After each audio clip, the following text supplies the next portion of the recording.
मेरे प्यारे बच्चों, एक बार फिर से नन्हे मुन्ने बच्चों की पाठशाला में आप सभी का स्वागत है।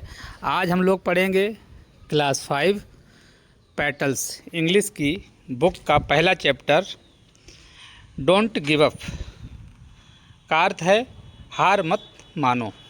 तो देखेंगे, मैंने इसको कन्वर्ट करके हिंदी में भी लिखा है, पढ़ेंगे कैसे उसको भी लिखा है और उसका अर्थ क्या होगा वो भी हम लोग जानेंगे।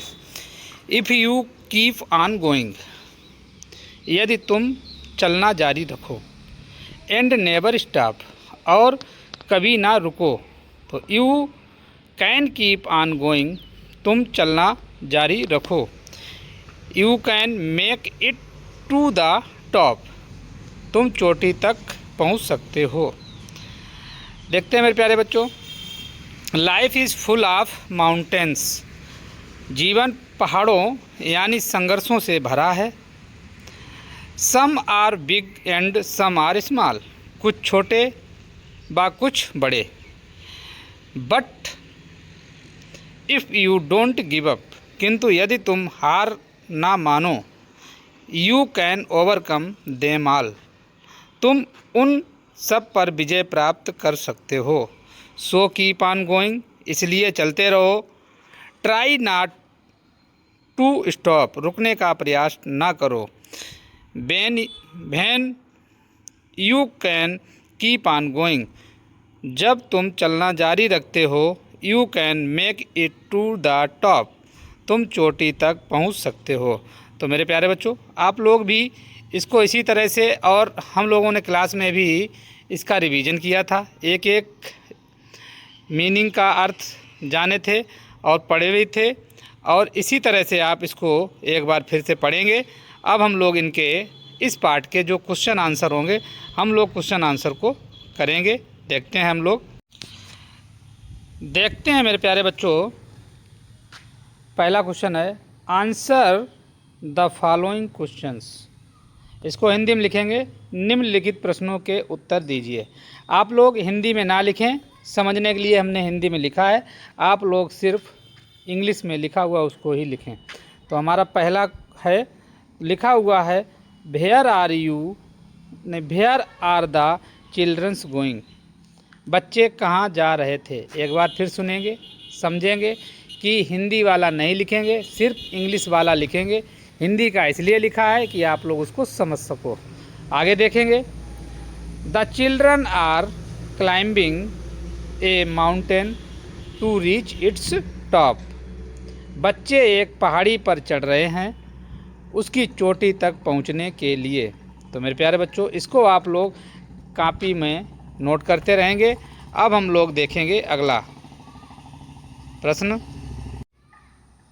अगला प्रश्न है मेरे बच्चों, what does the word mountains mean in the poem, पहाड़ का इस कविता में क्या अर्थ है।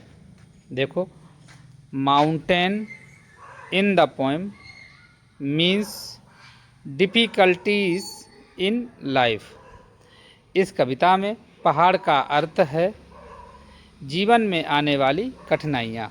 तो मेरे प्यारे बच्चों, आप लोग इसको लिखते रहें। हम लोग अब अगला प्रश्न देखेंगे।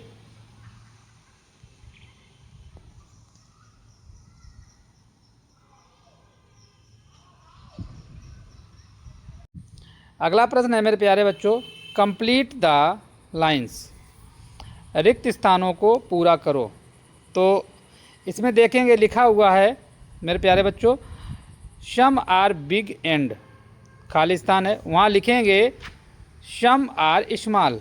हम लोगों ने कविता में देखा है, कविता की लाइन में एक लाइन है some are big and some are small, तो सम आर स्मॉल लिख लेंगे।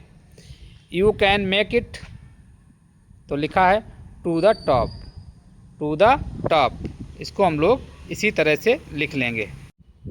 देखते हैं मेरे प्यारे बच्चों, इस पार्ट का ये आखिरी डी क्वेश्चन है। तो what do you learn from this poem, इस कविता से आप क्या सीखते हैं, इस कविता से आप क्या सीखते हैं। तो इसका आंसर होगा, the poem teach us not to give up whether the difficulty is big or small. We should keep on going to reach the top. ये कविता हमें सिखाती है कि हमें कभी हिम्मत नहीं हारनी चाहिए, चाहे कठिनाई बड़ी हो या छोटी, ऊंचाई तक पहुंचने के लिए हमें निरंतर चलते रहना चाहिए। तो मेरे प्यारे बच्चों, इस तरह से आपका पाठ का रिवीजन किए। रिवीजन के बाद ये मेरे क्वेश्चन आंसर थे, इनको हम लोगों ने सॉल्व किया। अगर ये वीडियो आपको अच्छा लगे तो आप लोग इसको लाइक, शेयर और सब्सक्राइब करें और अपने दोस्तों को भेजें, उसको शेयर भी करें। Thanks for watching.